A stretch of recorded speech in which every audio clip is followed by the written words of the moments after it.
গল্পের নাম অন্ধপ্রেম।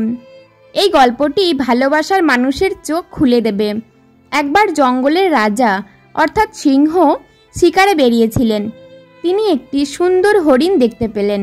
সিংহটি হরিণের প্রেমে পড়ে যায়। সিংহটি সঙ্গে সঙ্গে তার দিকে এগিয়ে গেল।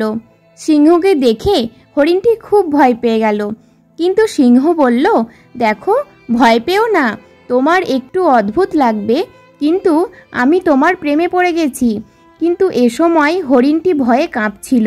হরিণ বলল, আমাকে মাপ করে দাও, তবে এর জন্য আমাকে আমার বাবা মায়ের সাথে কথা বলতে হবে। পরের দিন সিংহ প্রস্তুত হয়ে হরিণের ঘরে গেল। সিংহকে হরিণের বাবা মা দেখতে পেয়ে তারা সিংহটির পায়ে পড়ে বলল, হে জঙ্গলের রাজা, তোমার ধারালো নখ আর ধারালো দাঁত আমার মেয়েকে মেরে ফেলবে। একথা শুনে সিংহ সেখান থেকে চলে গেল এবং পরের দিন সিংহ তার বর্বরতায় হারিয়ে তার ধারালো নখ এবং দাঁত ভেঙে ফেলল এবং আবার হরিণের বাড়িতে গিয়ে তার ভালোবাসার জন্য তার হাত বাড়িয়ে দেয়। সিংহটিকে এভাবে দেখে হরিণের বাবা মা সাথে সাথে তাদের মেয়েকে আমন্ত্রণ করতে বলে, আর ওই হরিণটি তার বড় শিং ঠেলে দিল সিংহের হৃদয়ে, আর সেখানেই সিংহের মৃত্যু হয়। তাই তো বন্ধুরা, ভালোবাসো, কিন্তু ভালোবাসায় কখনো নিজের অস্তিত্ব হারাবে না। ধন্যবাদ।